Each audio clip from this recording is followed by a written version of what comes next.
चान्द्रं च धाम सुरनिर्झरणी जलं च हस्तस्थहेम कलशामृतजीवनं च स्निग्धं च दृग्बलसितं हसितं सितं च युष्माकमुष्मशमनाय भवन्तु शम्भो।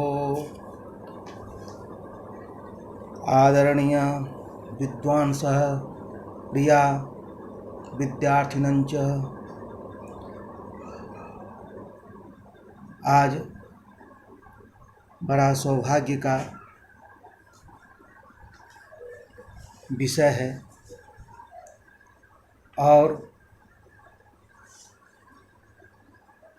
मुझे यह प्रसन्नता हो रही है कि साहित्य शास्त्र के मूर्धन्य विद्वान पंडित राज जगन्नाथ के विषय में हम कुछ चर्चा करने जा रहे हैं।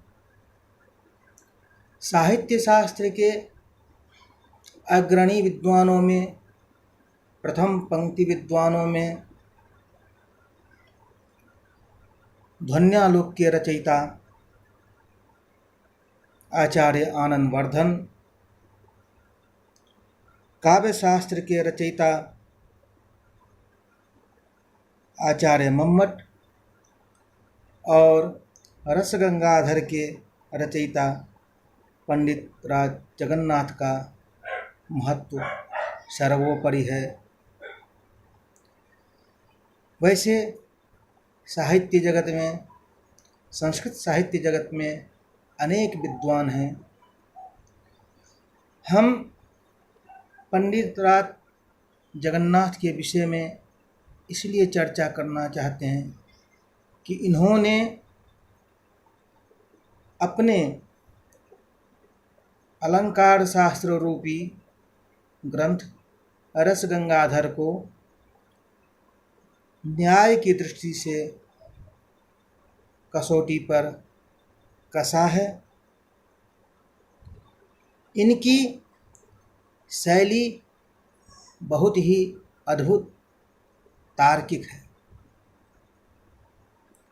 यदि हम इनके शैली पर चलें तो संस्कृत साहित्य में आज के समय में हम जैसे सामान्य मानव के लिए इनके एक एक पंक्ति को लगाना काफ़ी दुरूह एवं दुष्कर कार्य है। प्रयास यही है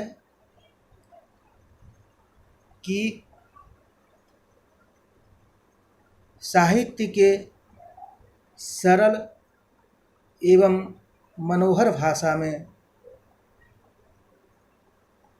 इसको कुछ कहने का प्रयास किया जाए। पंडित राज जगन्नाथ के विषय में अनेक प्रकार की किंवदंतियां हैं, क्योंकि लोग कहते हैं, जो हमारे विद्वत वर्ग हैं उनका कहना है कि इन्होंने कुछ एक विद्वानों का खंडन किया है।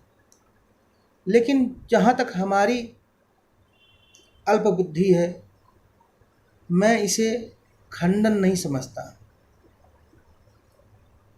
यदि खंडन होता तो उनसे पूर्व के जो आचार्यगण हैं उनकी चर्चा, उनकी महत्ता, उनके ग्रंथ के विषय में आज हम चर्चा नहीं कर पाते, न उसको समझ पाते। यह एक मानव का स्वाभाविक नियम भी है कि जब कोई व्यक्ति या जब कोई विद्वान अपनी किसी कार्य को पूर्णता से करता है तो उसमें अनेक प्रकार की उसमें विविधता दिखाई देती है।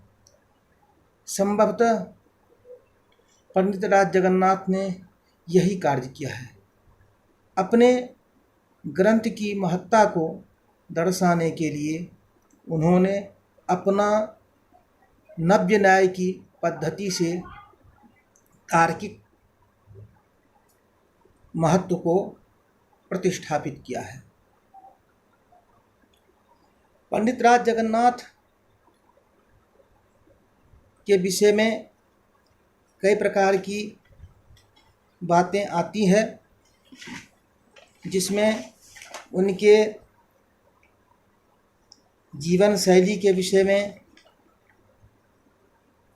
उनके विचार, उनके स्थान के विषय में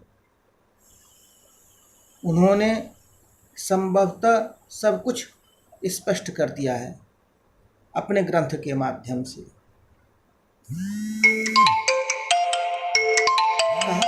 कहा जाता है